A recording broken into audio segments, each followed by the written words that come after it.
BBC News at 6 o'clock. This is Sice Wu. Good evening. The Hong Kong Federation of Students has opened its financial books. The action is seen as to rebut the accusation of the Occupy last year. The report shows the Federation received donation of nearly 400,000 Hong Kong dollars during the class boycott and spends more than half of them on the protests. Beijing and Hong Kong officials have earlier blamed Occupy a foreign-funded campaign. A Porsche sports car smashed into flyover in Tsingyi. Two Cathay Pacific pilots Ian Wong and Michael Tam died in the accident. Police suspect they performed drifting before the crash. The Chinese Supreme People's Procurator has pledged to root out miscarriage of justice. Chief Prosecutor Chow Jianmin promised an easier way for prisoners to file complaints. President of Supreme People's Court Zhou Qian said in the National People's Congress that all courts must learn from past miscarriage of justice. Princeling company Shenzhen Jiaotan Investments failed to obtain a 43 million Hong Kong dollars consultation fee from Henderson Land Development in its appeal. The fee was related to the investigation of the State Administration of Foreign Exchange. The head of the company, Tian Chenggan, is the son of a former vice premier. Alibaba Group has invested in U.S. photo messaging app Snapchat. Analysts predict the deal to be worth $200 million. It is the latest action after the firm has invested in video call app and mobile search provider. Hong Kong tourism sector lawmaker Yu Si-wing says the number of mainland tour groups has dropped 75% because of recent anti-parallel trading protests.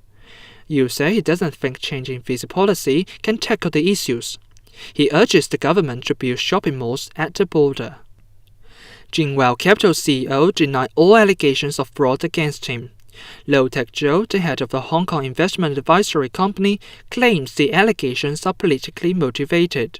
Low is stuck in laundering scandal with an investment company, 1MDB, a state-owned company linked with Malaysian Prime Minister Najib Abdul Razak. Iraqi government forces are advancing into Tikrit on several fronts, forcing ISIS militants to fall back to the city center. About 300 Iraqi soldiers retook a police headquarters and a hospital.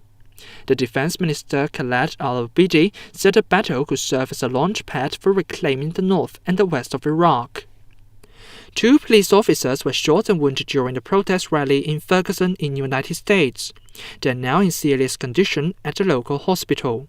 Bradley Rayford was a witness outside the police station. We heard the crowd sound like a firecracker, and so we looked up to the top of the hill and we saw 2 or 3 more actual gunshot flares from the muzzle of the gun firing towards the officers. The shootout happened hours after the city police chief resignation as the judge announced his police force used guns with racial bias. John Belmer is the police chief of St. Louis County. If you're a police officer on the street and you're doing everything you can to protect people's First Amendment rights, everything you can to protect other people's rights that may be traveling through the area, anything that you can be doing to protect life and property, this is another layer that makes it very difficult for our police officers out there to deal with.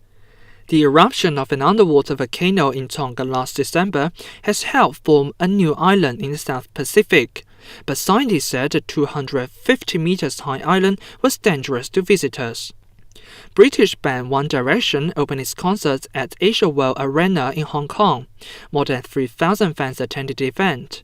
Some teenagers said the band have prevented many girls from suicides. Now let's turn to the sports news. The Northern Ireland International and Newcastle Senegal striker were both charged after spitting at each other. The match took place at St. James Park on March the 4th. An incident was missed by referee Anthony Taylor and it ended up with Manchester United's 1-0 victory. And the last is the weather. Tropical depression Barbie was centered about 1,220 kilometers east of Manila. The visibility at Wagler Island stayed around 1,000 meters around noon. For this afternoon and tonight, mainly cloudy with fog patches, sunny periods in the afternoon, moderate southeasterly winds. Outlook, mainly fine and warm in the next couple of days, coastal foggy in the morning and at night. BBC News.